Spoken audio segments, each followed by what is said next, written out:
नमस्कार प्यारे बच्चों, आप सभी का स्वागत है पीडब्ल्यू के इस ऑनलाइन और भव्य मंच पर। मैं हूं सत्यम, आपका हिंदी शिक्षक, आपका मेंटोर। चलिए बच्चों, आज बात करते हैं हिंदी की एक और शानदार एकांकी के विषय में।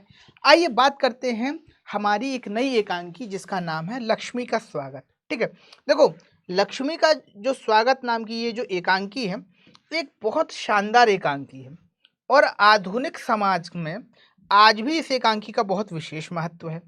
अब ऐसी बातें क्यों कर रहे हैं, इस बात को आइए हम समझते हैं पढ़ते पढ़ते। देखो, एकांकी की जो मूल अवधारणा है वो इस चीज को लेकर है कि दहेज के जो लोभी हैं, हर संसार में दहेज के लोभी हैं। ठीक है, दहेज लेना और ना लेना ये कंट्रडिक्शन का विषय है कि कुछ लोग कहते हैं क्योंकि लड़का बहुत ज़्यादा कमाता है इसलिए दहेज लेना चाहिए। कुछ लोग ये कहते हैं कि भाई दहेज लेना बुरी बात है।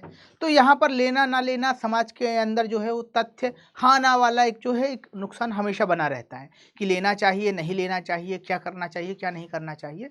इन सारी विषयों पर एक उनका एक अलग स्तर है। ठीक है, पर दहेज की समस्या पर ठीक है एक एकांकी है।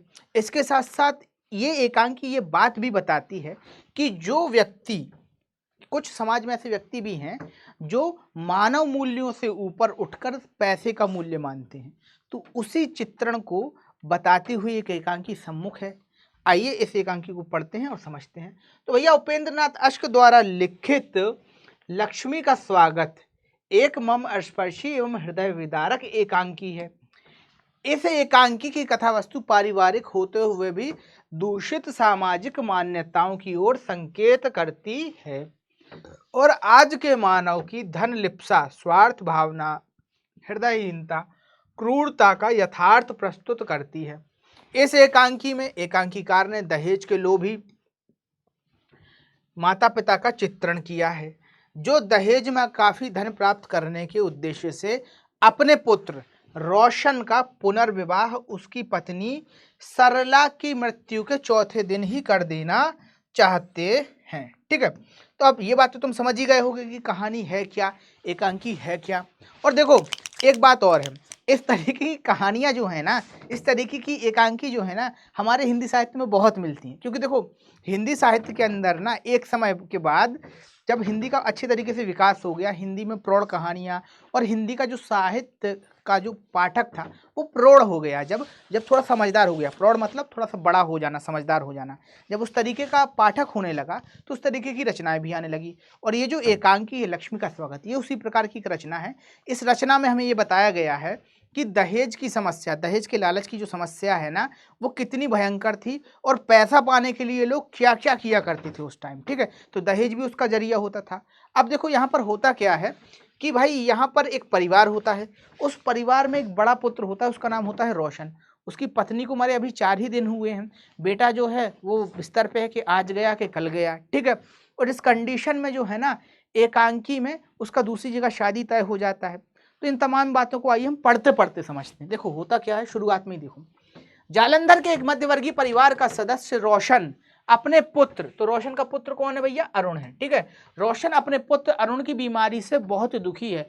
वह बार बार अपने बेटे की तड़फड़ाती स्थिति को देखकर घबरा उठता है। उसकी पत्नी को मरे हुए अभी कुछ दिन ही हुआ है, तो उसके दुख को वह अभी भूल ना पाया था कि बच्चा डिप्थीरिया, बेटा उस समय जो है ना इतना मेडिकल साइंस डेवलप था नहीं, तो डिप्थीरिया एक रोग था जिसमें गले का संक्रमण होता है, गले में बहुत भयंकर तकलीफ होती है। ठीक है, तो वो जो संक्रमण है वो उसके बेटे को हो जाता है। सब पीड़ित हो गया, उसकी हालत प्रतिक्षण बिगड़ती जा रही थी।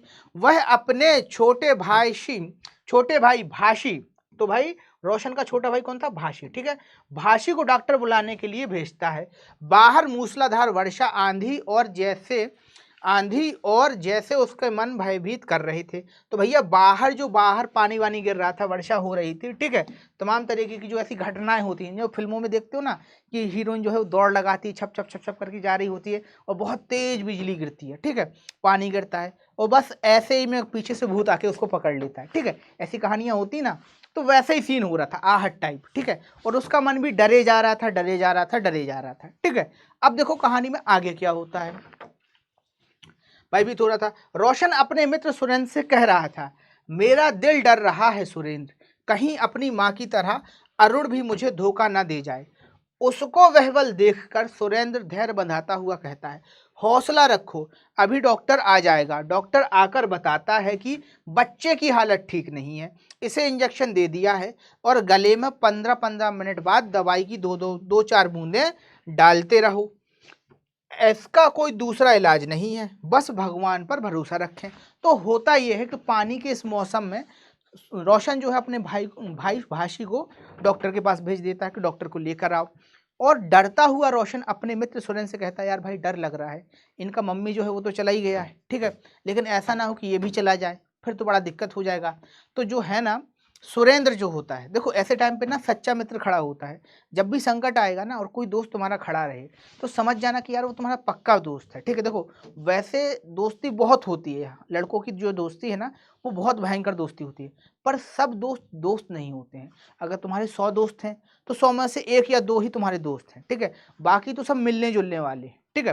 तो ऐसे ही रोशन का एक दोस्त था सुरेंद्र, और सुरेंद्र उसे ढाढ़स बताता है कि यार देखो टेंशन मत लो, भगवान पे भरोसा रखो, सब ठीक हो जाएगा, कोई भी ऐसी बात नहीं है जो गड़बड़ हो। इसी बीच में डॉक्टर आते हैं, डॉक्टर बताते हैं कि भाई इंजेक्शन तो मैंने दे दिया है, वही टिपिकल डॉक्टर स्टाइल में कि बाबूजी इंजेक्शन तो मैंने दे दिया है, पर अगले 24 घंटे बहुत क्रिटिकल हैं, 15 मिनट में दवाई की 2-2 बूंदे डालते रहना। इस तरीके से जो है ना डॉक्टर ये कह के निकल जाता है वहाँ से, ठीक है, और आगे कहता है कि भगवान पे भरोसा रखो। तो देखो हारिए न हिम्मत बिसारिए नाम, ये अंतिम ऑप्शन भी है और ये पहला ऑप्शन भी है कि जीवन में सब कुछ भगवान पर छोड़ दीजिए। और इस कंडीशन में डॉक्टर भी उन्हें यही सलाह देता है और वहाँ से चलता बनता है। आगे देखो क्या होता है। उधर माँ भाषी से दरवाजे पर देखने के लिए कहती है, तो भाषी पूछता है कौन है। इस पर माँ कहती है, वे लोग होंगे जो सरला के मरने पर अपनी लड़की के लिए कह रहे थे, ठीक है। अब यहाँ से लड़की वालों की एंट्री हो जाती है। माँ कहती है कि भाई देखो दरवाजे पर कौन है। भाषी पूछता है कौन है, तो माँ को याद आता है, ए भाषी सुनो सुनो सुनो, वो होंगे जो कह रहे थे कि भाई सरला तो गई, तो इनके लड़की की शादी हमारी लड़की से करा दो, ठीक है। अब देखो ऐसे लोग भी थे कि मरने का वेट नहीं कर रहे थे। यहाँ पर तुम ये नहीं कह सकते कि ये लोग दहेज के लोग भी थे, दूसरे वाले भी तो थे कि दहेज देने वाले के घर जा ही काहे रहे हो, ठीक है। वो देखो फिर क्या है, सरला अपने, हाँ ठीक है।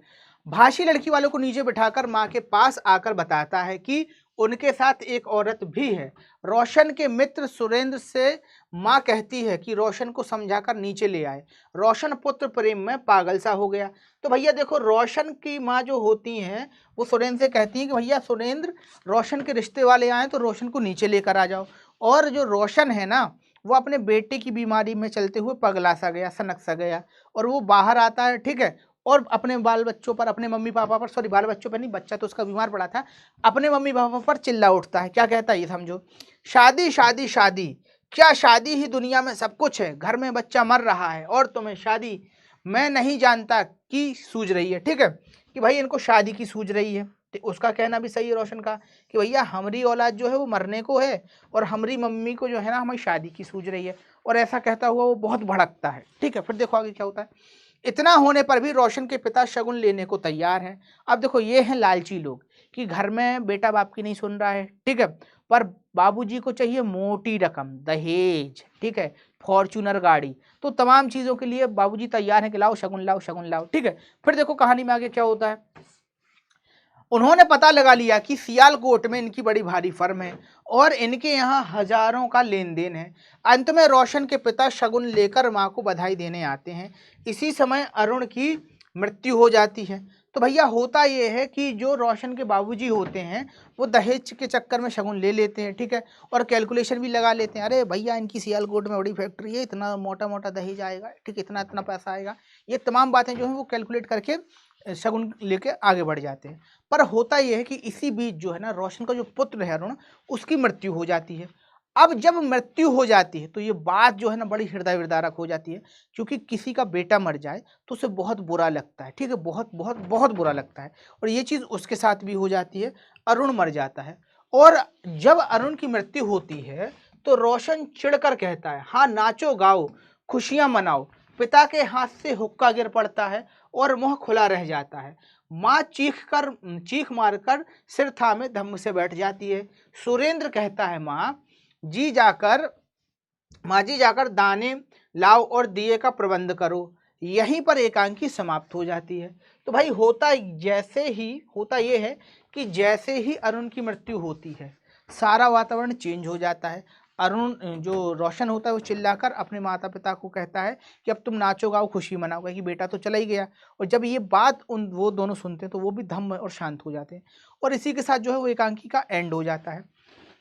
पर ये जो एंड हुई एकांकी है वो अपने साथ कई प्रश्न छोड़ जाती है। जैसे प्रश्न किन किन चीजों के, कि भाई लक्ष्मी का जो स्वागत एकांकी है उसका जो कथानक है वो अत्यधिक संवेदन और भावशीलता से भरा हुआ है, और वास्तव में है कि भाई एक तरफ किसी का बेटा मर रहा है, किसी का पोता मर रहा है, और वही जिसका पोता मर रहा है वो दहेज के चक्कर में जो है ना दूसरी जगह अपने बेटे का शादी करा रहा है।